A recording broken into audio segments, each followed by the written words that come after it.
राधे राधे दोस्तों भादों का महीना शुरू हो चुका है। इसी के साथ त्योहारों की झड़ी लग गई है।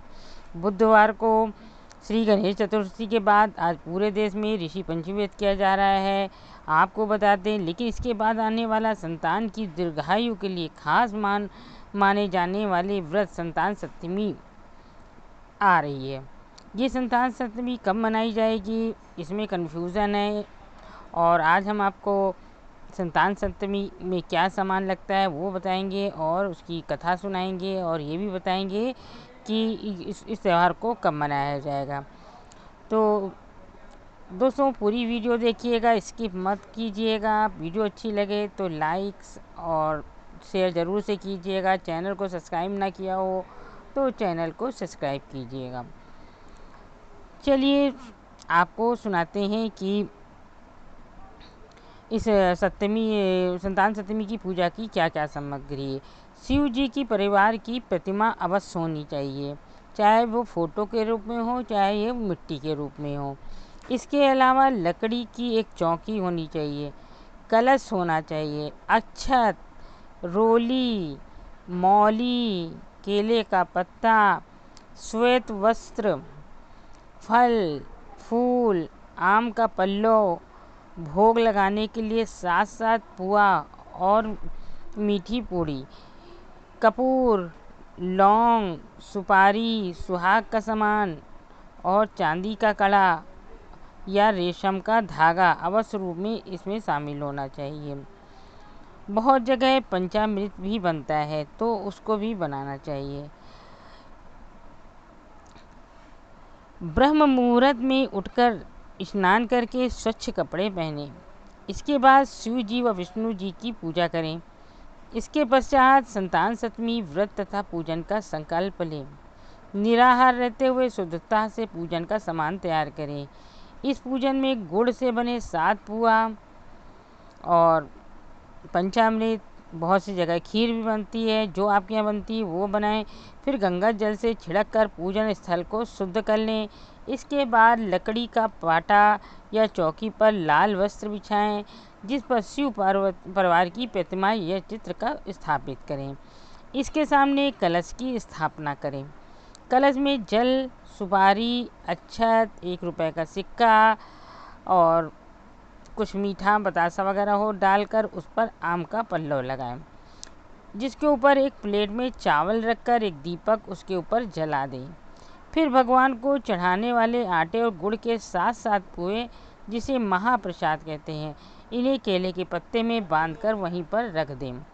इसके बाद फल, फूल, दीप से विधिवत पूजन करते हुए पूजा की शुरुआत करें। यदि चांदी की नया कड़ा बनवाया है तो ठीक है, यदि पुराना उपयोग कर रहे हैं तो पहले चांदी के कड़े को शिव परिवार के सामने रखकर दूध व जल से शुद्ध करके टीका लगाकर भगवान का आशीर्वाद ले लें।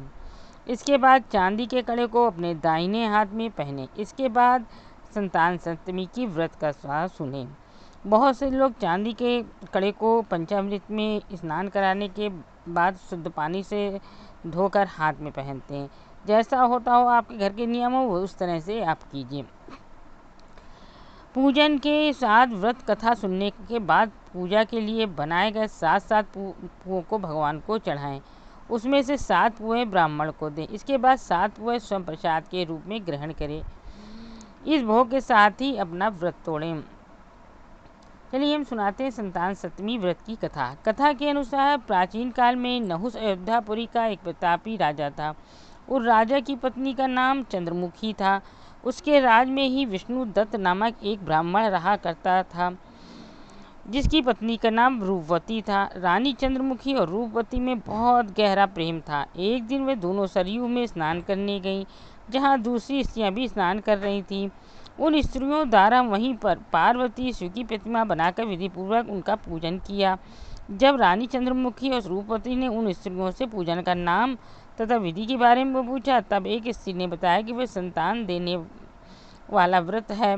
इस व्रत के बारे में सुनकर रानी चंद्रमुखी और रूपवती ने भी इस व्रत को करने का संकल्प लिया और शिवजी के नाम का डोरा बांध लिया, परंतु घर पहुंचने पर वह अपने संकल्प को भूल गई।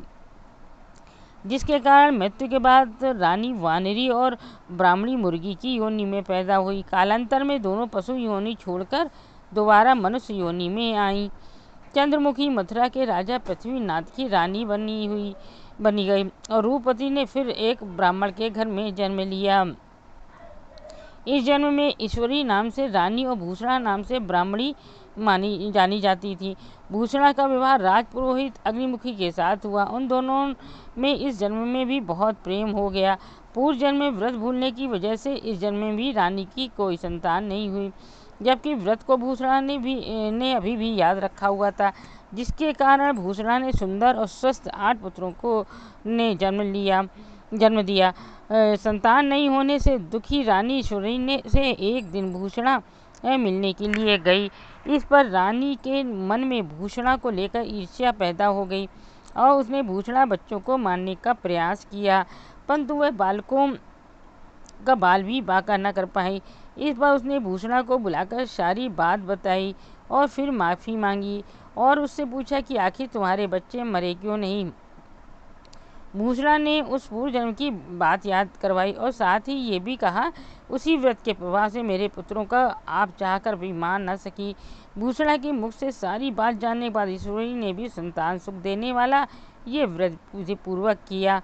तब इस व्रत के प्रभाव से रानी गर्भवती हुई और एक सुंदर बालक को जन्म दिया। उसी समय से ये व्रत पुत्र प्राप्ति के साथ ही संतान के लिए माना जाता है। ये थी संतान सप्तमी के व्रत की कथा। अब हम आपको बताएंगे कि ये संतान सप्तमी का व्रत कब मनाया जाएगा।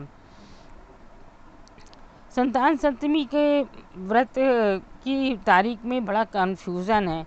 इसकी सही तिथि क्या है? जो भी माताएं व्रत करती हैं उनके मन में यही दुविधा चल रही है। इस साल संतान सप्तमी कब मनाई जाएगी? तो आपको बता दें, ज्योतिषाचार्यों के अनुसार इस बार संतान सप्तमी का व्रत 2 सितंबर को मनाया जाएगा, क्योंकि 11:16 तक षष्ठी तिथि है, मतलब छठ है।